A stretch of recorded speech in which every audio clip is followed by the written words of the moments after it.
I love it when I come to a conversation and it feels like we're being generous with each other. I want to hear what you have to say, and you want to hear what I have to say. And we are trying to have that connection and that flow happen together.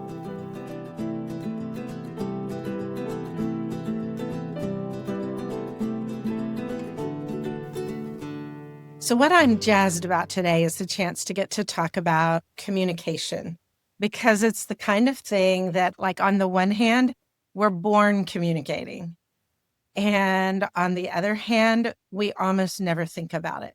I mean, especially once we're adults, we almost never think about what is it that I'm doing and why and how well can make it better and so forth. And so recently, one of our corporate clients asked me to do a training in communication, and it was one of the best conversations I've had with a group of, just people who communicate every day for work, for family, everything, just to stop and think about what are we doing here? And so it's so fun, Elissa, to have you in this conversation. You are a master communicator. I get to benefit from that in our friendship, our colleagueship.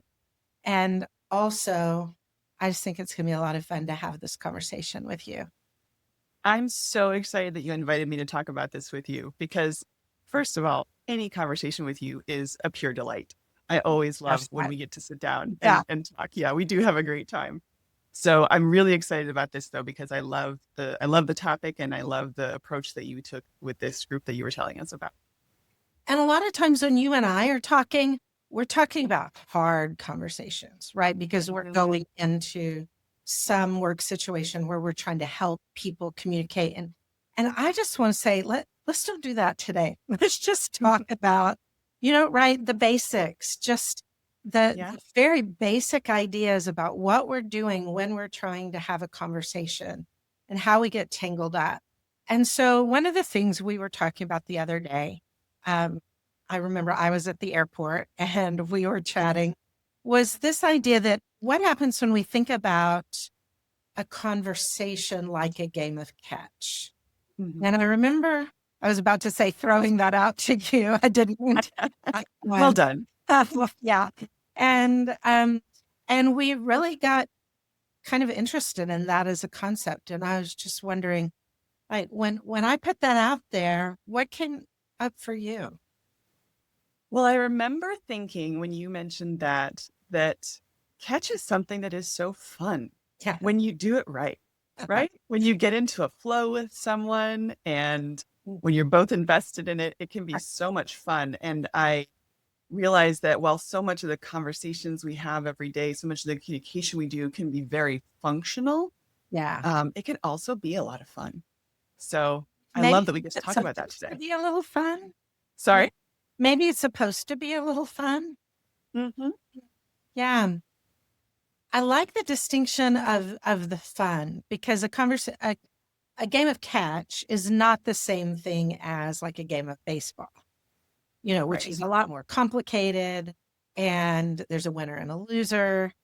I don't know. There's just something about a game of catch that for me, the idea that the purpose of a game of catch is to have fun.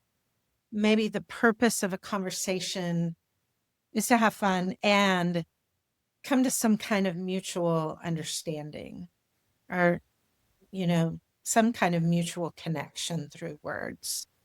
And so, okay. So, if Craig hears this, he is going to die laughing because I'm notoriously terrible at throwing and catching. And it's like, I get teased a lot that as long as I'm trying to throw at you, you're safe. It's if I'm trying to throw to someone else that you have to watch out. But I think I'm better at conversation. And so I'm thinking about, even a dog can play catch, right? Even a dog can catch the ball and bring it back. But a lot of our conversations, our games of catch, are maybe a little more like trying to play catch with a 3-year-old. I think dogs are better at catch than 3-year-olds are, because there's just a basic rhythm. Say more about what you were thinking about a flow that we get into. I think it's a matter of once we know somebody, especially, right? When we're talking with somebody who we're comfortable with and we have some experience with, some shared experience, perhaps, there's almost that, just like with catch, like some muscle memory that kind of happens. You fall into those rhythms, those patterns. Sometimes we want to interrupt those, right? If they're not working for us. But often enough, if it's someone that we really enjoy talking to, we have that kind of muscle memory for our conversations where it's just easy. The ball is arcing well. It's going right where we intend it to go. They're catching it every time. It's landing. Every now and then they might have to jump off to the right or the left to, to intercept Right. the ball. But for the most part, it's just this beautiful, smooth, effortless flow. I think that can happen. I think we all probably can think of people in our lives who are like that for us, with whom we can sit down and we just know how to have that conversation, how to communicate with them. Do you have people like that in your life? I absolutely do. It's not always the people that I'm closest to, which is kind of interesting, you know? There are just some people who are so good at this. Like, I'm better at this when I'm with them, right? And I would like to be that kind of person for other people as well. I'm thinking about that one of the things about a game of catch that helps is that there are really only two big skills, right? Like throwing and catching. Mm-hmm. And that corresponds, I think, in a conversation to the sending skills, which are like talking, facial expressions, all the nonverbal communication, the words that we use, the sending. And then catching corresponds maybe more to receiving skills, like listening and understanding and interpreting and maybe meaning making. And it's that, like you said, there's an arc to throwing and there's that satisfying, thump of catching Mm-hmm. that make it work. And so I think I just want to squeeze everything out of this metaphor. Like I'm going to stick with the metaphor. And so maybe just between us, we can come up with some ways of thinking in terms of how we often show up in conversations corresponds to what does or could happen in a game of catch. Like, for example, um, one of the things that I know that I both do and get frustrated with is interrupting. And I thought about, that would almost literally be like having a game of catch with someone and just going up and taking the ball out of their hands.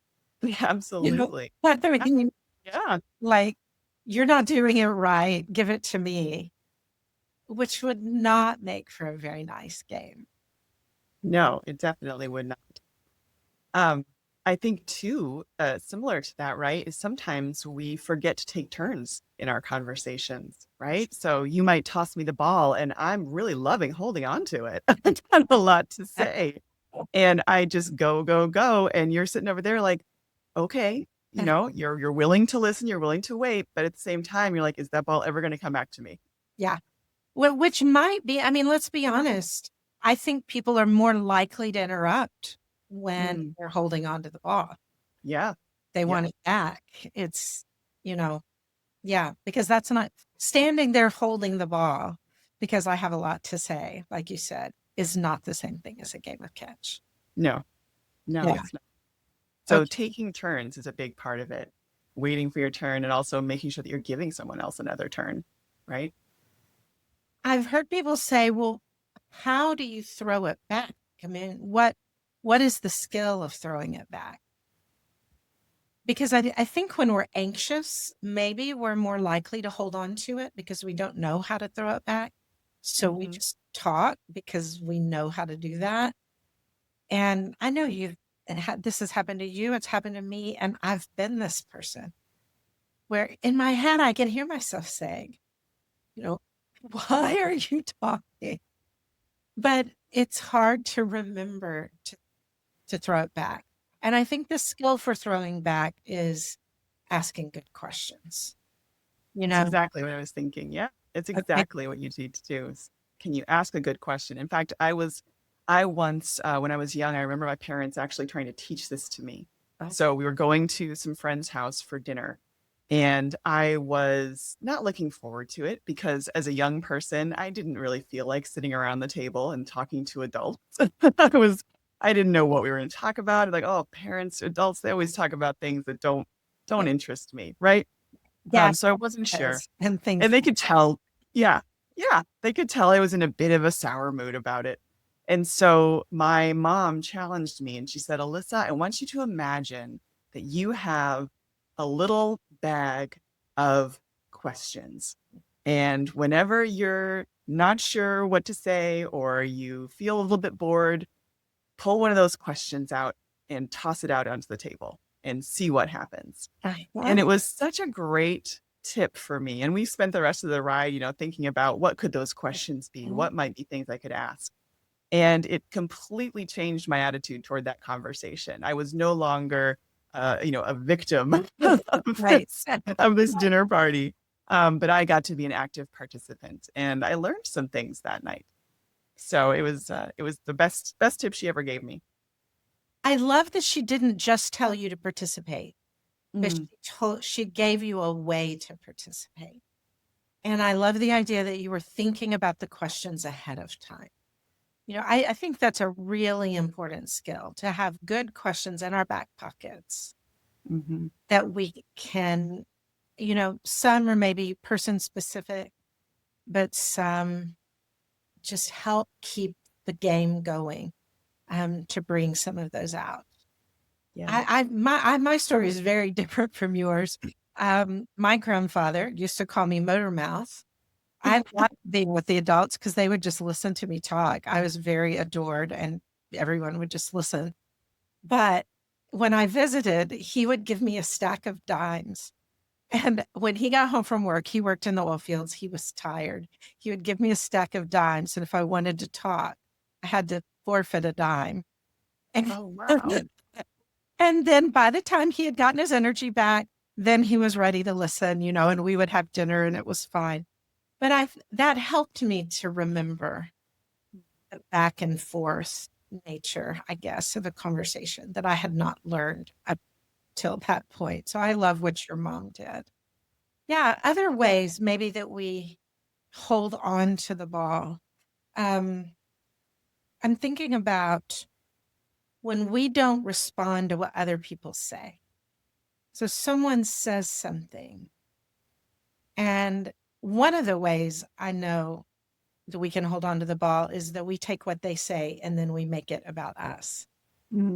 Right? So they say, I had a hard day, and we tell them what a hard day we had. Or they say, I'm having trouble with this project, and we start in on a project that we have trouble with. What do you think's going on there when we do that? I think that's partly just us as humans, right? We look for patterns. We look for things that are familiar and recognized. Yeah. So when you talk about your hard day, I instantly, because we have empathy and because that's how humans connect, I think about it. I think about, wow, hard day. Yeah, I've had a hard day too. And we're anxious to share and to form a connection in that way. I don't think it's always a selfish act, right? I think it's sometimes us trying to make that connection with the other person, to say, look, I'm like you are. Yeah. We have something in common here, because that feels good, doesn't it? To have something in common with someone else. Now, it may not feel good to the person on the other side, because they might be saying, I wanted to tell you about my hard day, Elissa. And so now I'm hearing about yours. Yeah, that's what I think we're less aware of. Yeah, I think exactly what you just described.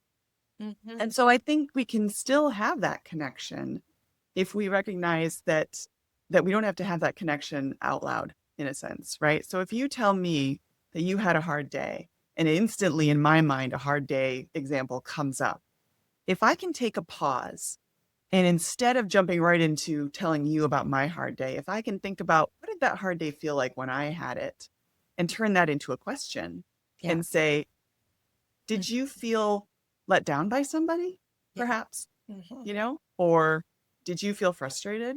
What was that like? And kind of toss that ball back to you and say, let's go a little deeper into your hard day. And then if there's room for mine, great. But clearly, keeping the focus on you, I think, allows you to explore it more, and we can still form that connection. We can still have that connection without you having to hear about mine. Does that make sense? It makes perfect sense. I really like that. We can use our own experience to empathize, but we don't have to do it by hogging the ball. Yeah. We can let the other person keep the ball. I know when I received a cancer diagnosis the first time and word started getting out and I would be having conversations with people, everybody wanted to tell me their cancer experience, whatever that was. And at the end, by the time, okay, so a few years later, when I got a second diagnosis, I didn't tell very many people because that was just so demoralizing for me that I was the one dealing with this, but I was having to process everybody else's feelings. And I know that what you said is absolutely true. They were trying to be helpful, or I had triggered some anxiety in them. But I remember going to lunch with one woman. This was early on. I was so happy to get to talk to someone who I thought would know what I was experiencing. And she did not come up for air. I bet I didn't say, I literally bet I didn't say 10 words in that lunch. And I'm positive that she doesn't know the impact. It made me a little more sensitive to that, maybe. I hope. This is hard work, but I hope with other people. Yeah.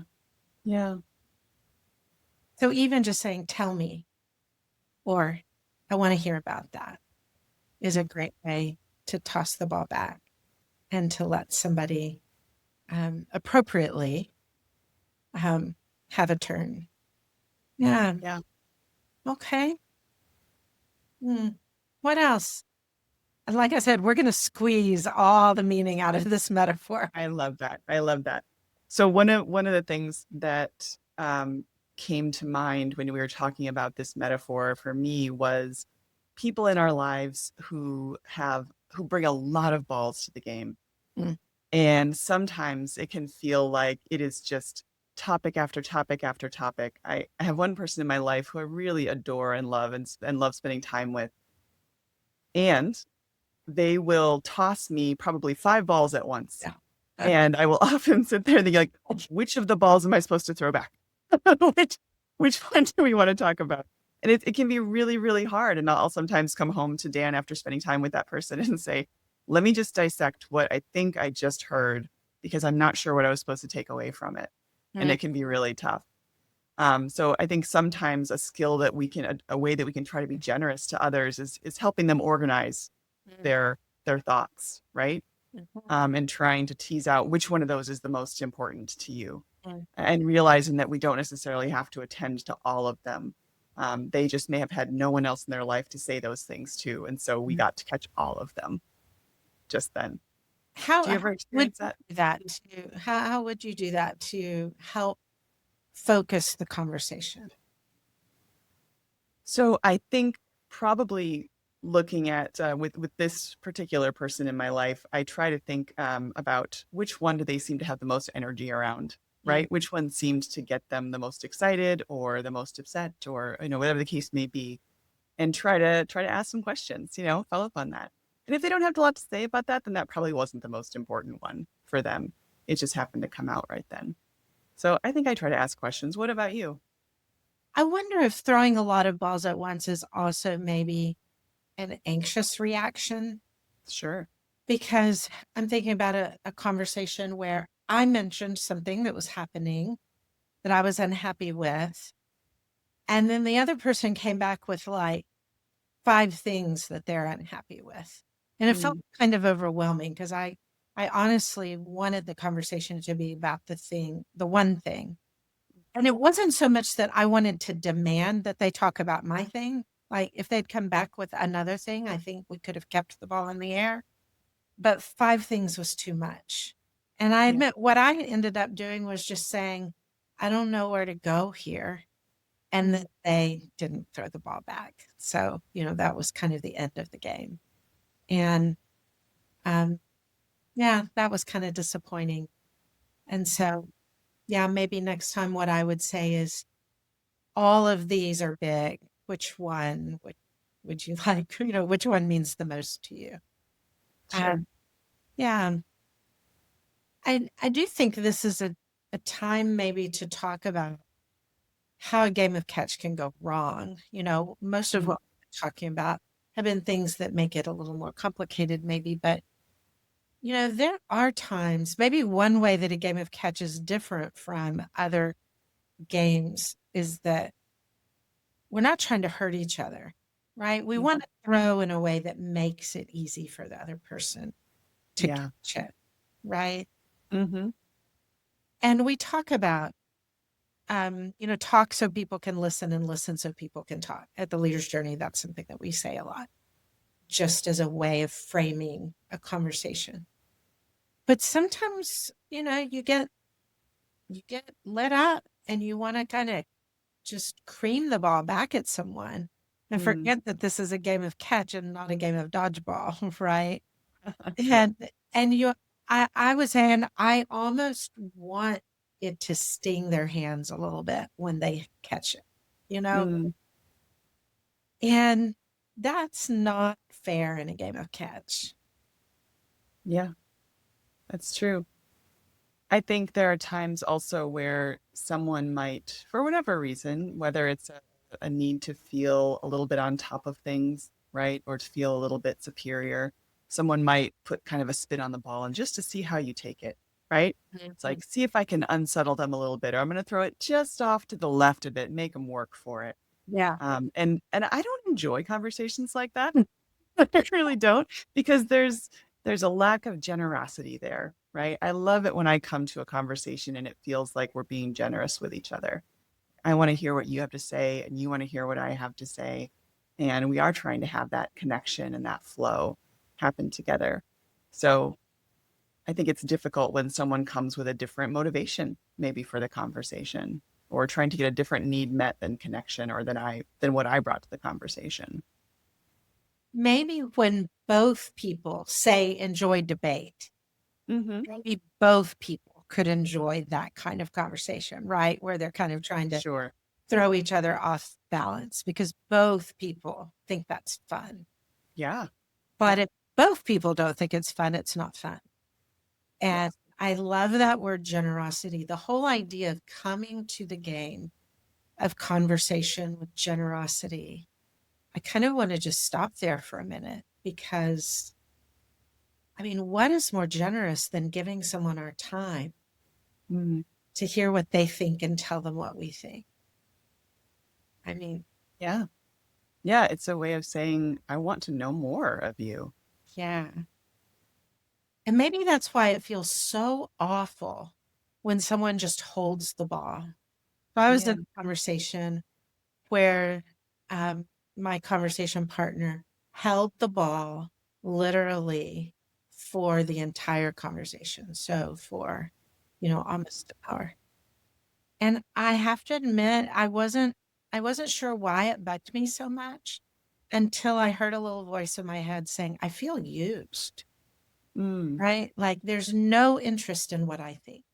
There's no interest in what I might contribute to this conversation. And I felt kind of used. And that would be the opposite of generosity, maybe. And then, of Yeah. course, I thought about all the times I've done that to people. Uh, you know, I'm probably an equal opportunity offender there. But the generosity of just being in the game together, um, really like that. The thing I wish that we could do better is to get better at not just taking our ball and going. I Gosh, that is that such anywhere. the trend right now, isn't it? It feels like we're doing more and more of that. Mhm. Yeah, where are Yeah. you seeing that?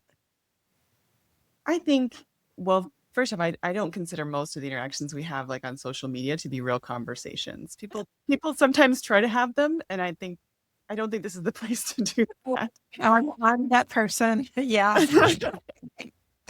For me, it doesn't work as well because I really want to, I want to attend to the person. I want to hear their voice. I want to see what they're saying. Not that we can ever have written conversations, but I see a lot of engagement around tough topics where people just want to spike the ball and walk off the field, right? Mm-hmm. I think we even celebrate that to some extent, right? Like the mic drop moments, like, Yeah. ooh, they said what they said and then they just ended it. And that feels powerful, and I understand, and it can be something to admire at times when someone says something that needs saying, but it's not conversation, right? That's a very different form of communication. It's not conversation. Yes. And then the other thing, I am less likely to like try to have that mic drop moment. I'm more likely to just quit. Mm, Like, like you can quit, keep talking if you want, but I'm not listening anymore. And I'm definitely not going to bring anything to the conversation because I've just decided I don't want to play with you anymore. Right. yeah. And I wish we would be a little more resilient to say, okay, I may not like what I'm hearing, but I'm willing to have a few more rounds before I give up. Mm, Um, that's something I personally, I think, would like to work on. yeah. And that's generosity too, isn't it? Mm, yeah. Saying that I'm not really getting a lot out of this, but I'm willing to give you a little more of my time and try to understand. Um, I think you know this about me, but I've led some community dialogues around really tough topics. And the first meeting of those, when people come together knowing that they're going to talk about something that has two sides to it, they feel very strongly about letting everyone in the room know what side they're on, the very first day. And that's a lot of like, I'm tossing my ball out there and I don't really feel like catching anything anyone else throws at me. But it's Well, important that you know what my ball looks like, yes. right? Right. And there's also this kind of tendency to be, and I think I see this in the broader conversations that we're having sometimes today, that there's this tendency to not want to catch someone's ball if we think it looks a lot different than ours, right?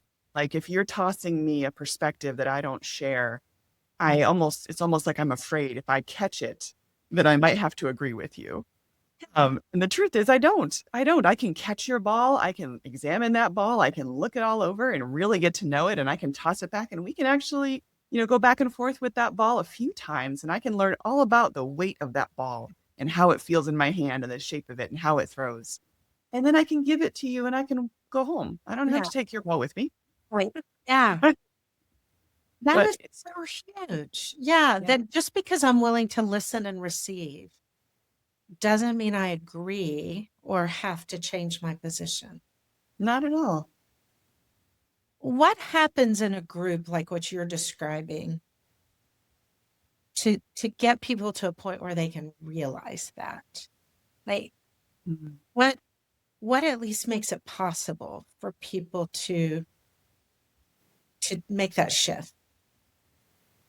I think the thing that helps for us is time, right? So repeatedly showing up to that game of catch, Yeah. not just having it a one and done. The dialogues that I lead are typically 8 to 12 weeks. So we'll get together every week Mm, for a good hour and a half and mm, practice playing catch, with each other.